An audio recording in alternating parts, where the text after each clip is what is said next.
Rinse takes your laundry and hand delivers it to your door, expertly cleaned and folded. So you could take the time once spent folding and sorting and waiting to finally pursue a whole new version of you.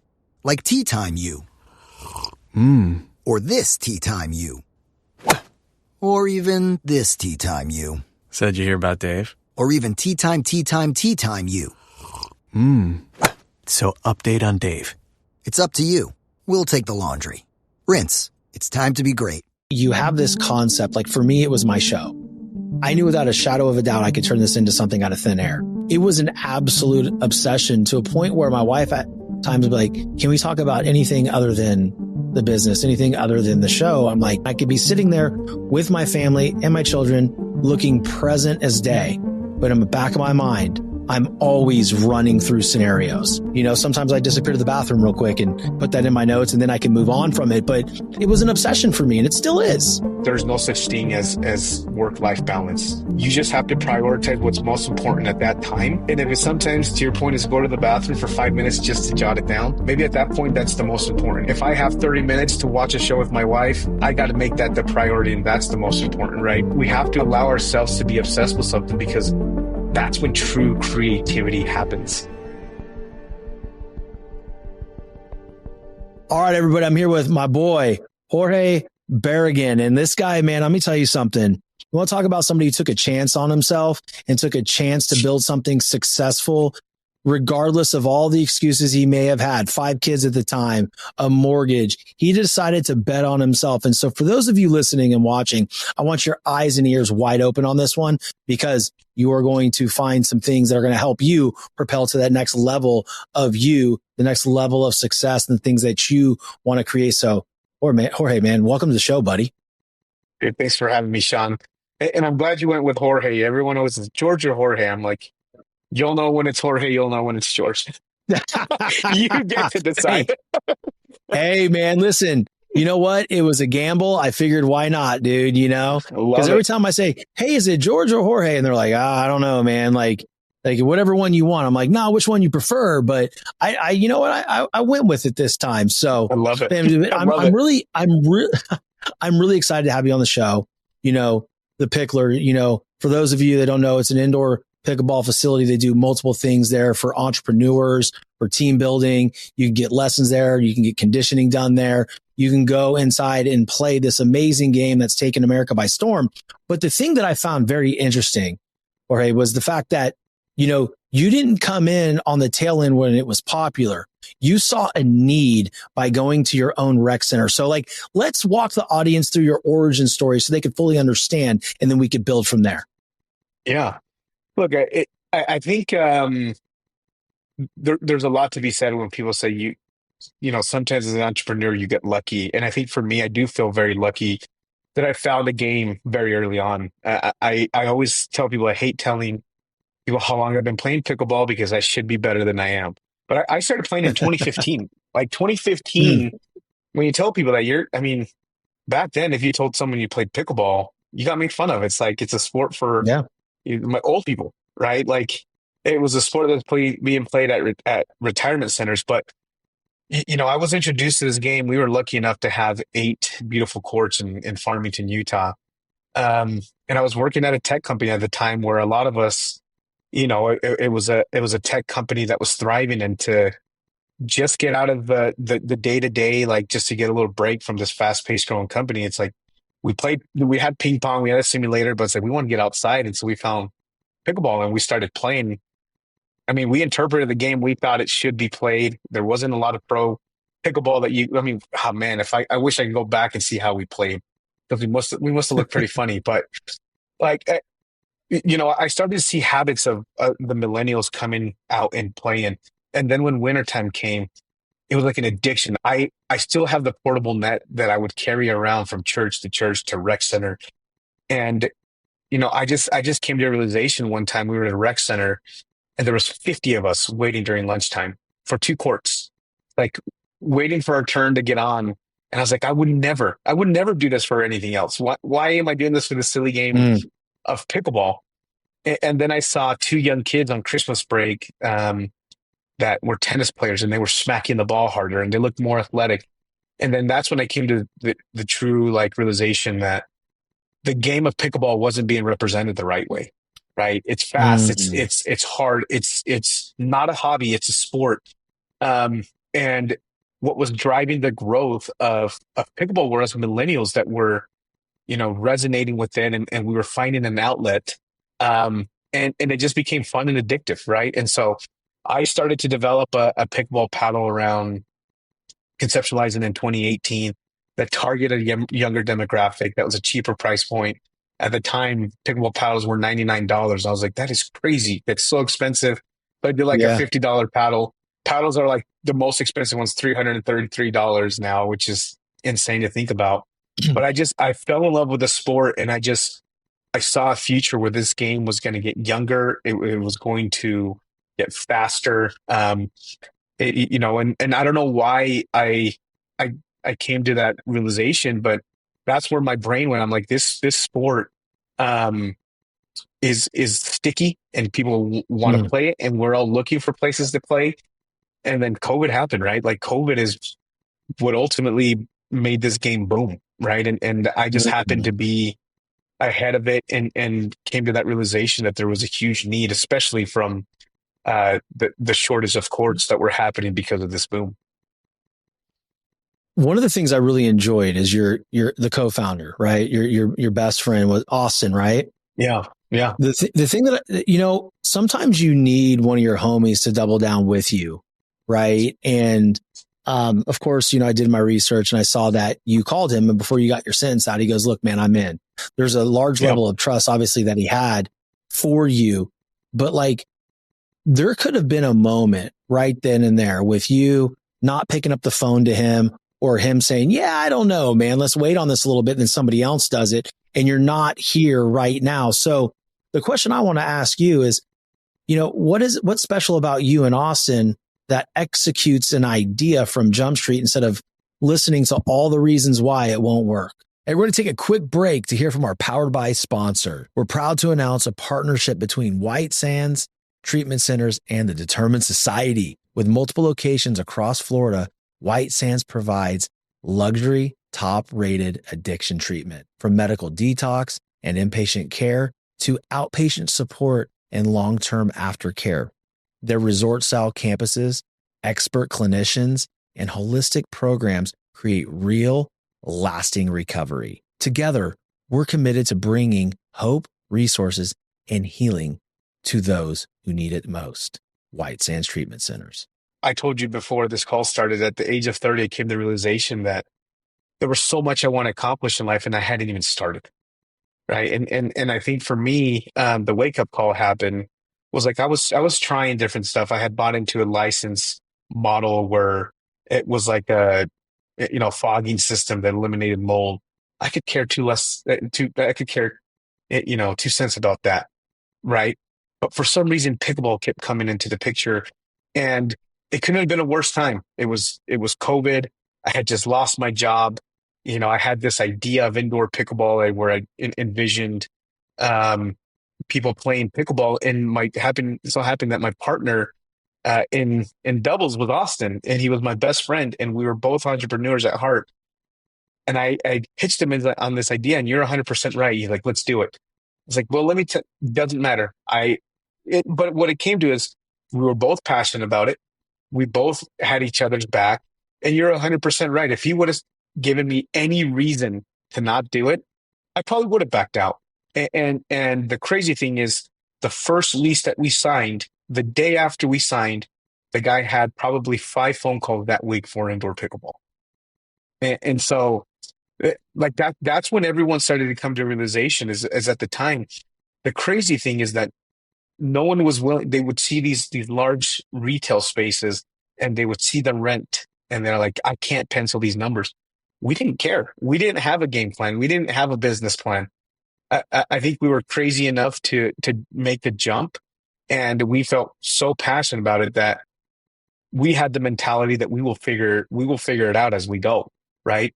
Because we weren't the next burger chain. We weren't the next gym concept. We weren't, the next pizza chain. This is a new concept of indoor pickleball. And for us to sell it to our landlord, and explain to him what pickleball is. He'd never even heard of it, right?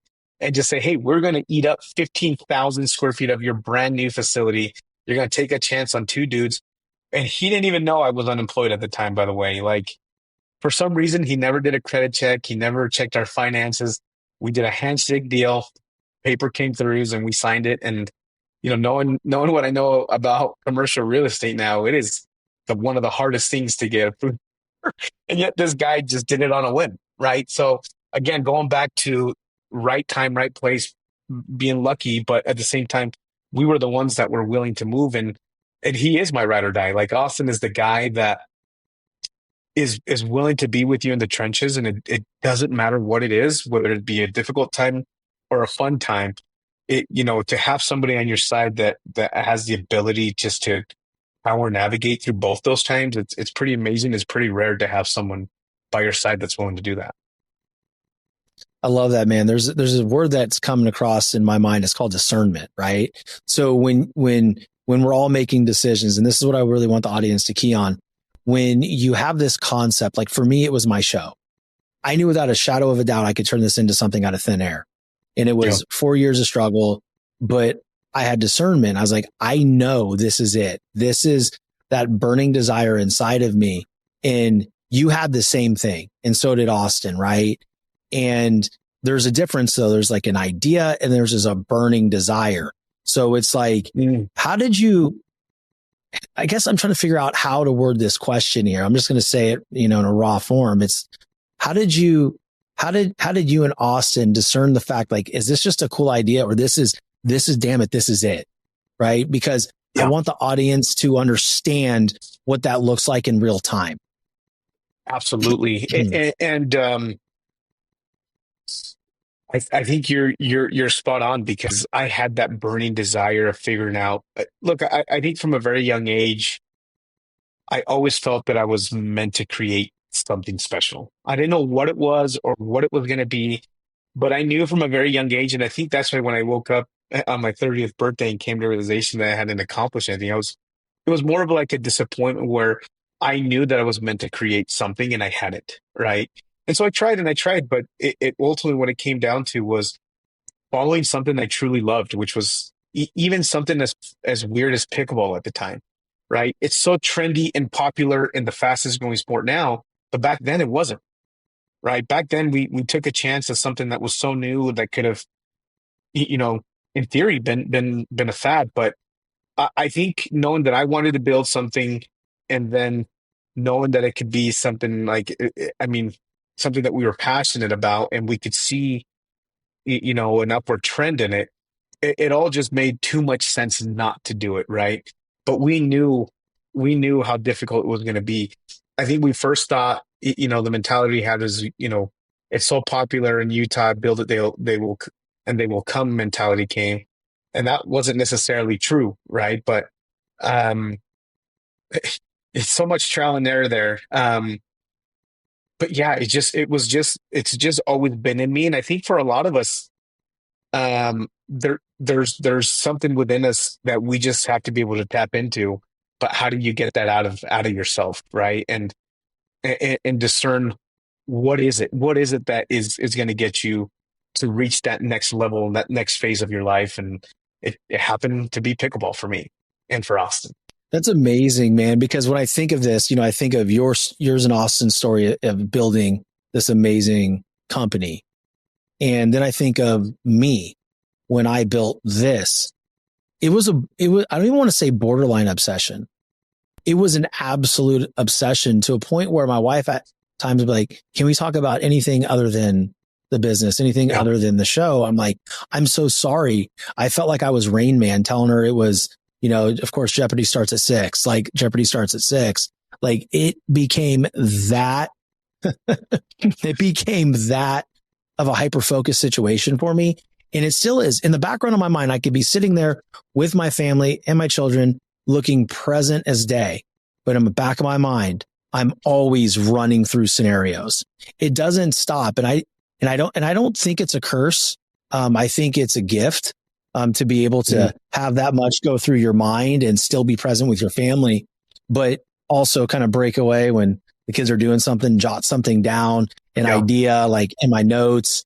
Sometimes I disappear to the bathroom real quick and, go ahead and put that in my notes and then I can move on from it. But I mean, it was an obsession for me and it still is. Yeah. And Shawn, it's funny that you say that because this is something new that I've had to learn because it isn't an obsession. It's what do you do with that information and how do you like so many sleepless nights and we've all had moments where I can't go to sleep because my mind is racing. I've had to teach myself those moments. I have this little iPad mini now with my pencil at the top. I pull that sucker out and I write it down. And sometimes my execs will get a text message at 4 o'clock in the morning because my brain is racing. But I've just learned that I am more at peace and there's more actual items and the creativity is happening because we are obsessed with how do we improve our process? How do we improve customer behaviors and experience and better conversion rates on memberships? And, how do we expand this brand so it's more recognizable? Like our brains want to create. And if we allow our obsession to do that, but to your point, it's like, I've also had to learn that there's no such thing as work-life balance. You just have to prioritize what's most important at that time. And if it's sometimes, to your point, is go to the bathroom for 5 minutes just to jot it down, maybe at that point, that's the most important. If I'm at soccer practice with my kids, at that time, that's the most important. If I have 30 minutes to watch a show with my wife, like I got to make that the priority and that's the most important, right? But, we have to allow ourselves to be obsessed with something because that's when true creativity happens, right? And I'm obsessed right now with letting that happen naturally because our brains want to create. And when you create, jot that down and create actual items and act on it because I think that's when special stuff starts to happen. It's a good point. I have a lesson for the listeners and the viewers right now. A lot of people look at those sleepless nights like it's a con, like it's a bad thing, or, look at me, I didn't get any sleep last night. I decided for myself, I thought of it like that because I sleep very well, brother. When I'm out, I'm out. You cannot wake me up. I'm good until the alarm clock goes off in the morning. But there are times where if I break a sleep pattern, like at 11:30 p.m. and I wake up, now my mind's going. And instead of looking at it like, why is this happening to me? I can't sleep. Tomorrow's going to suck. I say, this is a great opportunity. This is a great opportunity because, hey, God woke me up right now for a reason. So all these thoughts going through my mind, I put them down. And then once I put them down, I can generally get back to sleep. But these are great opportunities. And I want the audience to understand that not everything that doesn't go on with, that goes on with you not sleeping. There's a reason you're up. There's a subconscious reason, like just write something, start writing how you feel. Something's going to come up. You never know what you're going to create in those moments. Absolutely. Well, and I have a Steve Jobs poster here that has a quote that really has truly changed the way that I have started to listening to my inner voice and started listening more directly to things that I think because and I'll just share this with you, right? Steve Jobs says your time is limited. Don't waste your time living someone else's life. Don't get trapped in the dogma, which is living the results of other people's thinking. And I said, don't let the noise of other opinions drown out your own inner voice. And most important, have the courage to follow your heart and intuition. They somehow already know what you truly want to become. Everything else is secondary, right? And so it's amazing when we start to have the courage to listen to ourselves, right? Because our inner selves and our intuition, it truly knows what we want to become, and nothing else matters, right? Nothing else matters in having listening to other people's opinions or being down on yourself. Like if you truly believe in yourself and you allow yourself to, to have the courage to follow that, dude, the thing that as human beings, and I always tell people, it's like we are meant to be resilient as human beings, right? When the difficult times happen, somehow, some way, I was a church leader in my congregation for 4 years, and I live in a low income home, right? And there was times where I had to say no to financial situations and helping someone out because it just prolonged too long. And sometimes I'd say, look, people are meant to be resilient. I guarantee if I cut this person off this month, they're going to figure out a way to make their mortgage, or they're going to figure out a way to get a job, right? Because as human beings, we're meant to be resilient, and we are meant to figure things out on our own. And I challenge anybody that's going through a difficult time to allow yourselves to listen to yourself and to figure out how to navigate through those problems. And I think you're going to surprise yourself how often you come up with a resolution that's ultimately going to help you, with whatever it may be at that time. Well, look, man, I mean, you said it, right? This intuition, this burning desire, that's spiritual. Yes. Okay. I don't and the audience listening there, they could believe a multitude of different things, but at the end of the day, we're spiritual beings. And when you listen to your inner dialogue of what you want to become, see, I always knew. Real quick, let me back up. I grew up playing baseball. I played baseball at LSU, played in the College World Series in 2003. And my dad always said to me, and I love my dad, we've had our moments, but now I see as a 46-year-old man what he was really trying to build in me. Right. And he said to me, what's going to happen when you don't make it in baseball? You don't have any skills with your hands. Like he says, hand me a crescent wrench and I'd hand him a hammer. Those moments that with your pops, you're at the car getting yelled at, right? Because you don't know how to do jack, right? I said, I have a really good personality. And he's like, what are you going to do with that? You can't get paid on conversations in your voice and your personality. And at the time I believed him. But as I grew, my frustrations in corporate America. Now, corporate America built me. I want to be very clear. Like, listen, I was an entrepreneur. I call it the reverse entrepreneur. I took all the principles that I did when I was, a top 20 sales rep out of 2,000 for paychecks. Then I went into the medical industry and helped build somebody else's company and help patients and their outcomes to feel more comfortable. But I took all those principles into this. Listen, I had no business starting a show and it getting this big, but I took those principles and I applied them here. And now the thing that we've created is like almost outgrown my actual support level. So now we're like scrambling, like, oh my God, like we've got to add this, we've got to do this because of the vision was so big. And I never said, hold on a second, we're not ready for that. I said, no, pedal down. Let's figure this thing out because I was listening to my intuition, my spiritual being part, knowing that I wanted to have conversations that brought value to the people. And here we are. Amazing. I see so much of your experience and your stories that really resonates with me, right? Because that was my career path, being fortunate enough to work in the software space and industries where I was able to be a company. I went through an IPO. I was able to be, in multiple acquisitions. But for me, it was, I'm a college dropout. School wasn't for me, but I wanted to learn when I was pounding the phones and answering inbound leads or trying to find doing cold calling for an account executive I was tied to.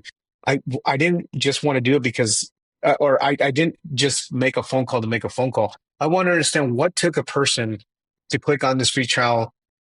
What was it on the website that got them to click through, fill out their information, ultimately, get a phone call, set up a demo, and get to the point where it closed. I started to ask questions in marketing and marketing ops. It's, what are you guys doing when you're creating certain ads that, to create customer behaviors, right? And so for me, I started to take those skill sets and started to figure out, how can I apply this to my life?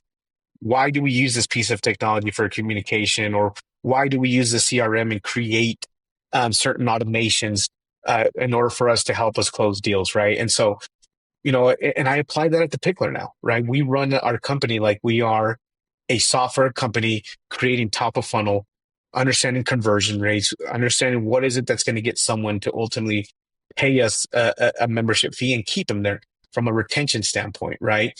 And so, but it's funny that you say that, because all of that stuff that I learn, I apply it here, but then it's like, how do you grow from there, right? A year ago, the CEO that I am today, I wasn't the same person. All that stuff I learned was amazing, but it's now like, how do I grow now to be in the position?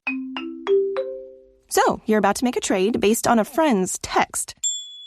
But which you do you listen to? Is it, oh, we could buy a house in Tulum?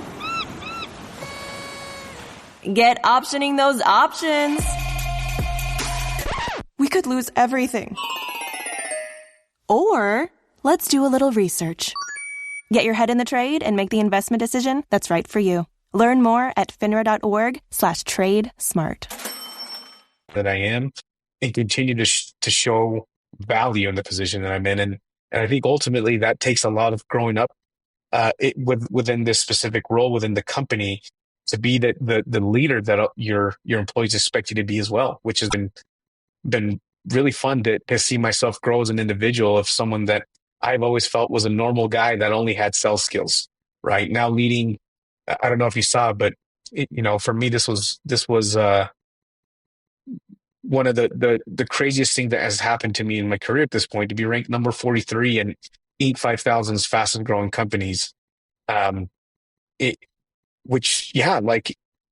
some just I didn't have any advantages than Joe Schmo, right? My parents were immigrants to this country, but I never let me being a Mexican American.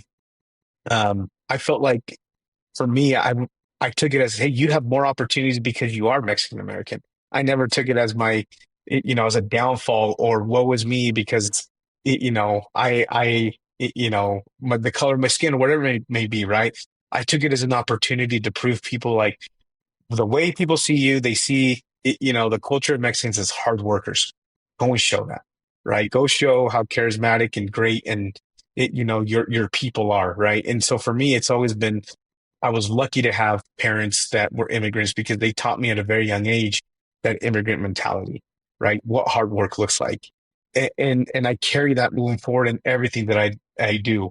And the professional that I've become, I'm very proud of, because I can say that my dad and my mom are proud of where I've gotten. And it's been really cool to see, as an individual that didn't have advantages of, a high caliber degree or whatever it may be, get to where I'm at, right? And we continue to fight, and we continue to show what we can achieve. And I'm excited to see what the growth of the Picklr looks like. This is exciting to me, because you talk about our stories kind of paralleling each other a little bit, right? Of course, we're doing two opposite things, but the reality of the matter is, I didn't have those resources either.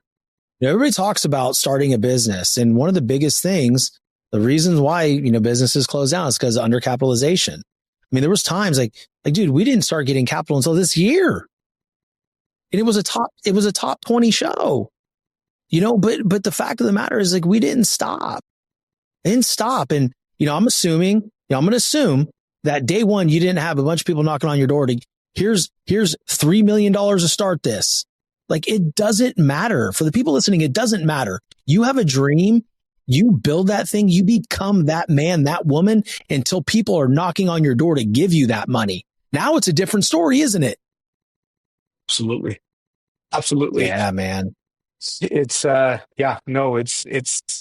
100% right. And look, I will never, ever give this advice to anyone, but look, I just got laid off from a job. It was the best year of my career that I had ever had.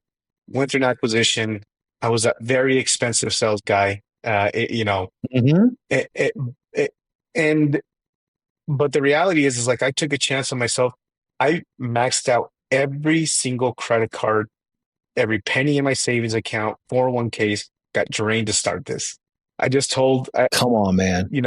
I just told someone this last week, and I'm getting emotional thinking about it. I just paid off my last when I first started this business after 4 years, dude. right? Congrats. But for me, thank you.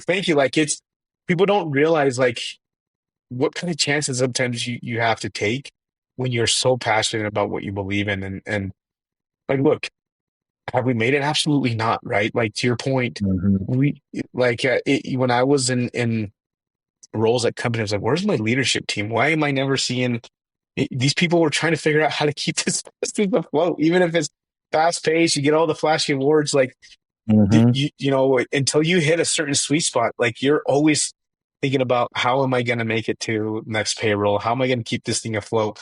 How are we going to continue to do the right things for the people that believe in us, our franchisees, our investors, our employees? Like it's a constant battle of what you're trying to figure out. But my first $2 million was a completely different than my next 2 million that I raised, right? Like my first 2 million I raised for this business, over 100 phone calls. I can't even imagine how many hours I spent to pitch on what I was doing. We just acquired a business called Vulcan Pickleball, which is a paddle, and it's the official ball of pickleball. The next 2 million took me 2 phone calls, right? Like the difference of when you start to prove what you can accomplish in your value and how you see businesses moving forward and how you integrate them together. Like it really was that quick. I was oversubscribed, right? Like it's amazing. It's amazing what value you can show within, the small amount of. When it comes to what your family eats and drinks, you know your choices matter. You're the expert because you know what fits your life. And getting it right starts with good information.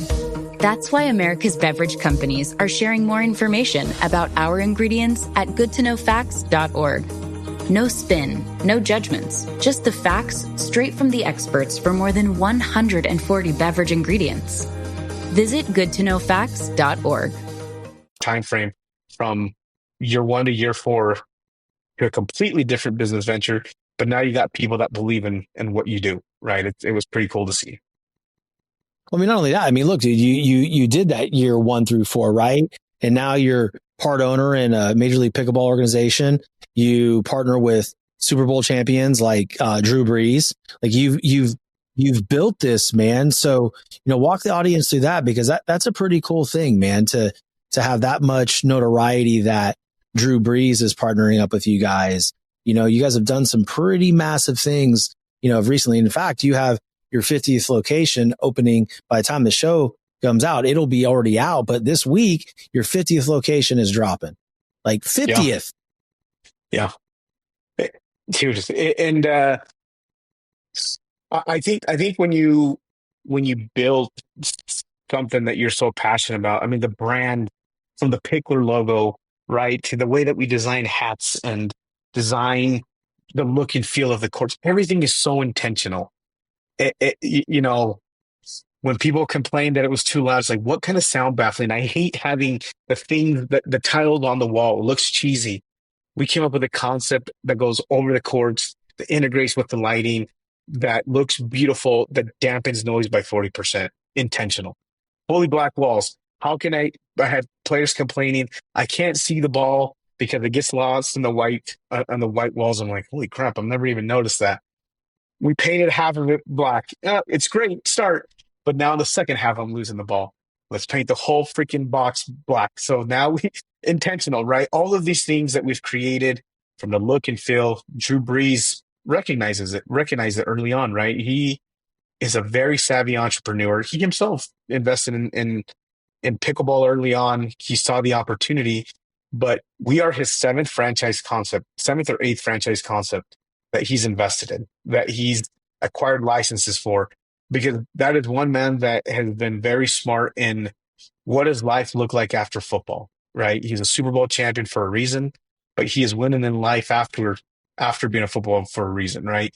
He's understood how to leverage his operations team, his name and brand, and easily integrates into a franchise system, right? And so for us to bring on Drew Brees, someone that has the reputation that he has, the man that he is, like I can call Drew Brees right now and he picks up, and it's because he knows that I'm usually calling him with a question, a concern, and I value his expertise.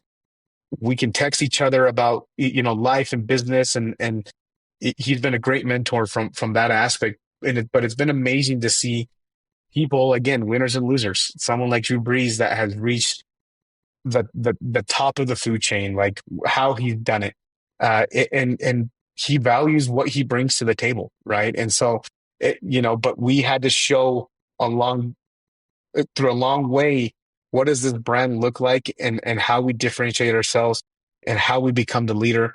Now that 50 locations, when I think about franchisors that are out there, how many of them actually get to 50 locations, right? I think it's only 11% of franchisors out there ever get to 50 locations. That's wild, man. Crazy that to is think crazy. about that statistic, right? And we did it. We've only been franchising, and I think we're almost to year 3, right? Like we did it in 3 years. And by the end of the year, we're going to have 70 locations open. And then we're going to Japan, Australia, New Zealand, Canada.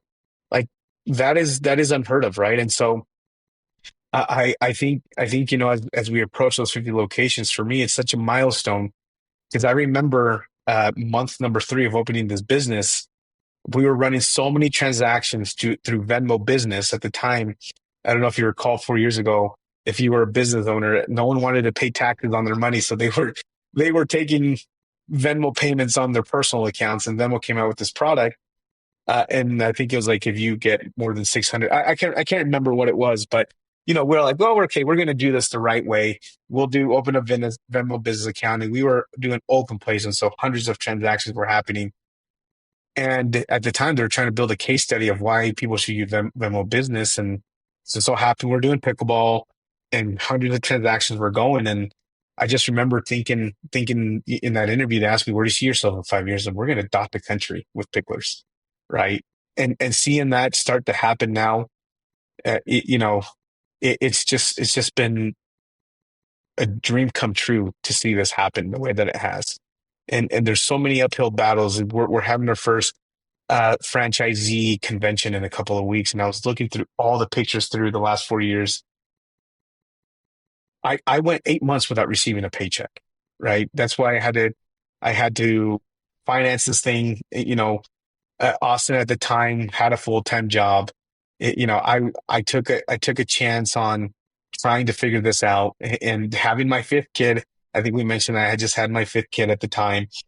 But just the struggles, man, but the rewards that happen when you figure stuff out was amazing. I made that phone call to my mortgage company. I wasn't going to be able to make my mortgage payment. And then the funding, my first $2 million hit, where I was able to get paid, and they back paid me for that month. And I made my mortgage payment, right? So just so many cool things that happen. 50 locations is a milestone, but what it took to get there, man, it's been crazy.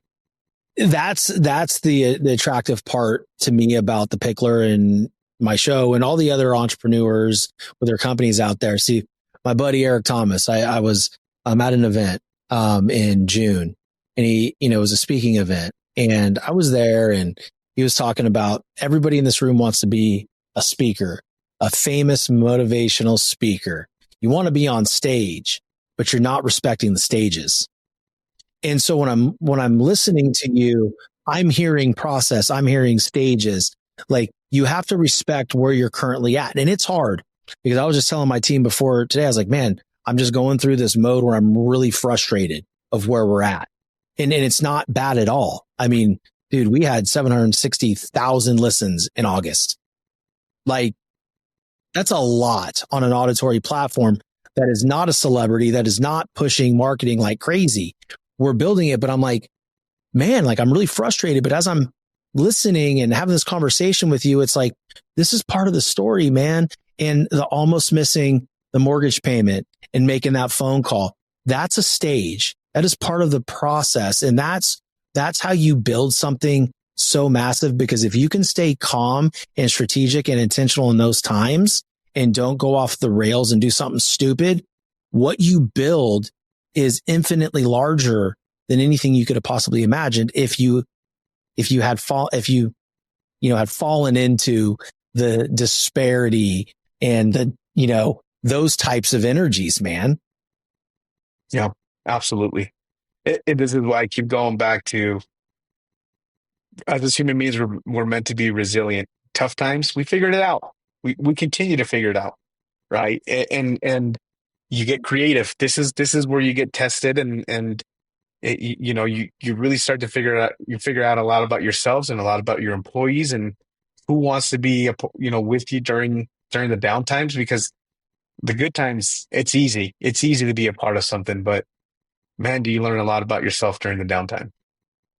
But those are the moments that make you. Let's be clear with the audience, right? Absolutely. Like the moments of that absolute emotional, and that can also turn into physical pain when you wake up in the morning. But people don't understand that emotional pain ties to physical pain in the morning. If you're constantly worried and constantly struggling, but those moments, man, like those are the moments that I feel most people during the test you're talking about. That's where they fail. They're being tested.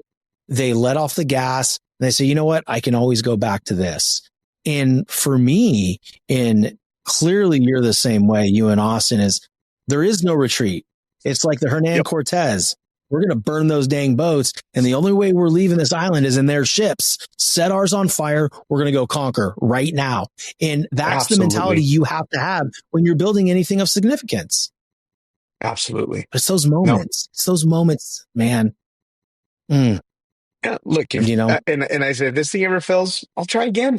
Like, I want to do it again. Yeah. Like, this is just who I am now. Like, this is but it takes time to come to that realization of who you are, and you start to act different and feel different and do things different as you get hopefully a little bit wiser based off of the difficult times, right? Like, look, the way that I operate now compared to 4 years ago is completely different, right? There's certain things I prioritize, like my health. If you go back and look at some of the pictures during the middle of this and the way I look now, like, I'm taking care of myself. I go to sleep. I make sure I have a clear mind. I make sure I'm eating right. I make sure, because the reality is people need me. People need me right now more than ever. My employees need me. My family needs me, right? I love coaching soccer.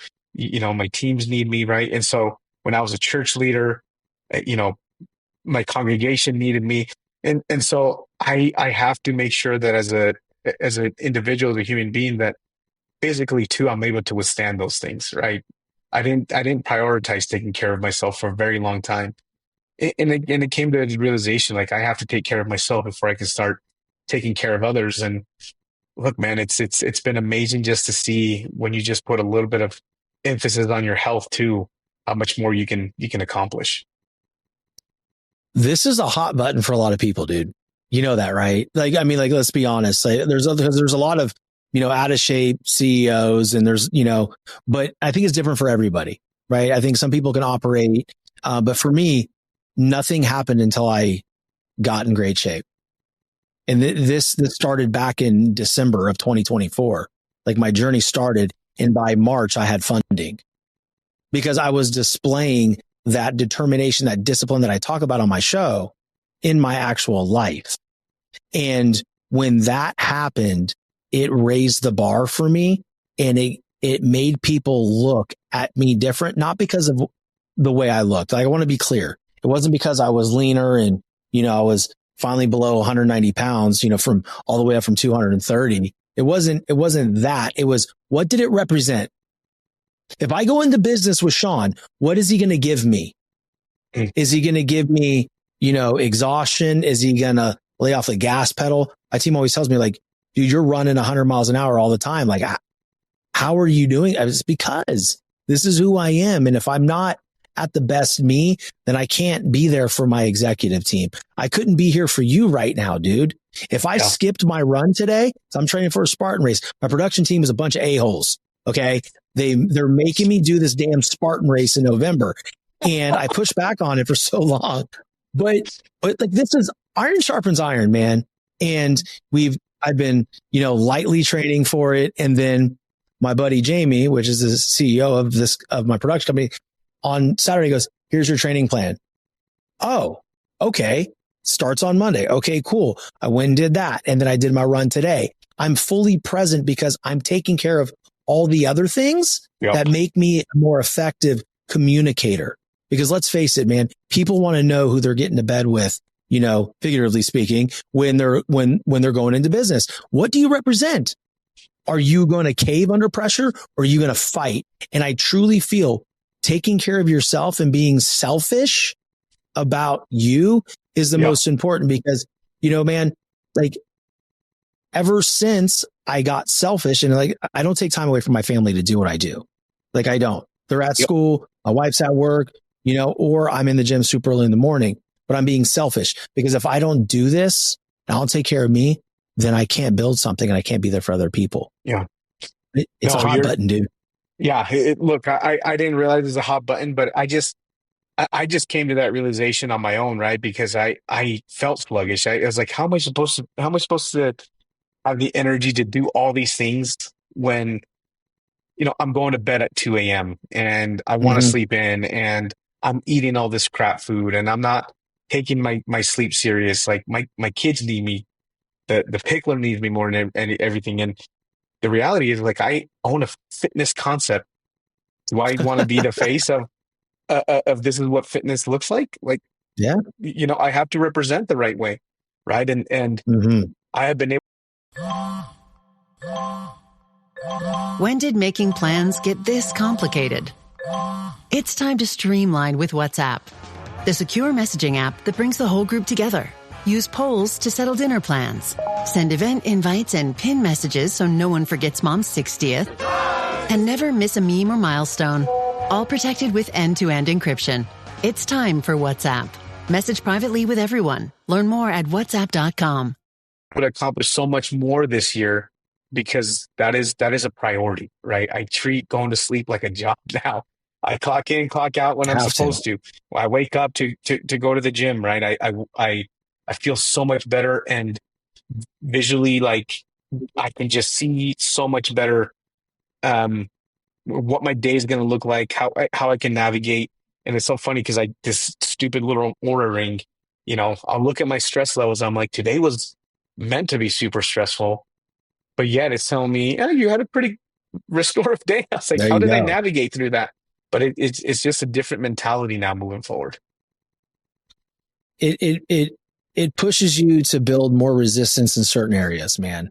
Absolutely. When you can keep your, at the end of the day, Jorge, it's about keeping your word to yourself. Yes. And that's how you build something special, man. That's how you build something special. Yep. Dang, man. I do look, man, we're winding down here and I feel like I could do 2 hours with you. Maybe we'll have to have you back sometime in the near future when you guys, get to your set. Yeah. 70th location. Let's do it. I want to do it. I want to do it on site though next time. That'd be kind of cool. But, have you ever come out to Utah? No, but I will. I mean, that's simple. Let's teach you some pickleball. They fly there. Yeah, let's do it, man. Watch me falling all over myself. Yeah. It's so funny because I my hand-eye coordination is so good because I played baseball. But if you see me try to serve a pickleball, I look like a baby deer. I'm stuck on stupid, man. We'll teach you the ways. We'll teach you the ways. Teach me the ways, Mr. Jedi. Teach me the ways, man. You can be my pickleball Yoda. But one more question, man. And we've glanced over it throughout the whole interview, but I would like for you, since the show is called The Determined Society, what is your definition of true determination? Oof. That's a great question. I think determination comes from being able, I think I referenced this, my kids are starting to see normal people be able to and achieve great things, right?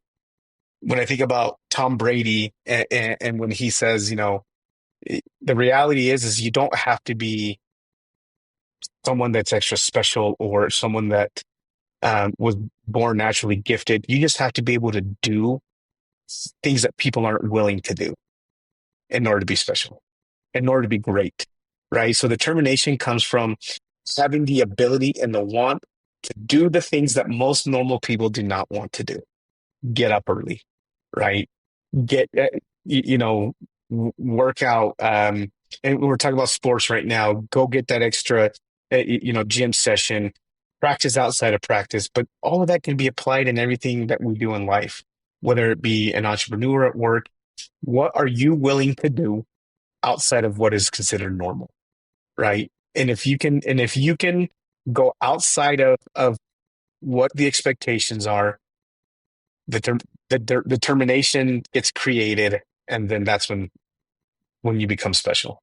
And I think that's what excites me the most. That's my love language, maybe. That's my love language. It's very simple, right? It's very simple. And it's so funny because it's like, what are you willing to do repeatedly?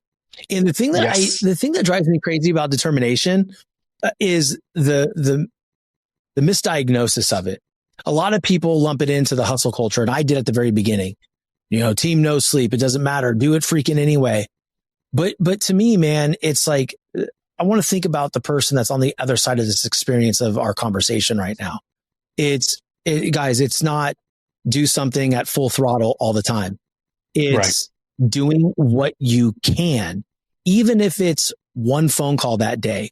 There's no 0 days, man. Like you can't have a 0 day. You have to find a way to move forward in your mission, no matter what it is. You can't move because you're too sore to go work out. Then go for a 45-minute walk. Like, do something. Absolutely. Like, do a little thing, man. So I really respect your answer because, it's in line, obviously, with my brand of just like, hey, be willing to do things that people aren't willing to do. And sometimes that's lose in public. Absolutely. Yeah. And that's okay. Yep. And that's okay. Absolutely. Dude, thank you so much, Jorge. I had a blast with you, my man. I can't wait to see how this turns out and get this out there, and hopefully one day soon get to meet you in person. You were one heck of a conversation, man. Thank you. Thank you for your time. I appreciate your time, Shawn. Thank you. No, thank you. Absolutely. For the audience, man, listen, guys, go check out the Picklr, go check out my boy, and see what they got going on. If you're traveling around and they've dotted that map, go in there for a session and see what the buzz is all about. But more than anything, guys, until next time, stay determined. Next up is a little song from CarMax about selling a car your way. You want to sell those wheels, you want to get a CarMax instant offer. So fast. Want to take a sec to think about it. Or like a month. Want to keep tabs on that instant offer. With Offer Watch. Want to have CarMax pick it up from your driveway. Get it done today. You want to do So, want to drive? CarMax. Pickup not available everywhere. Restrictions and fee may apply.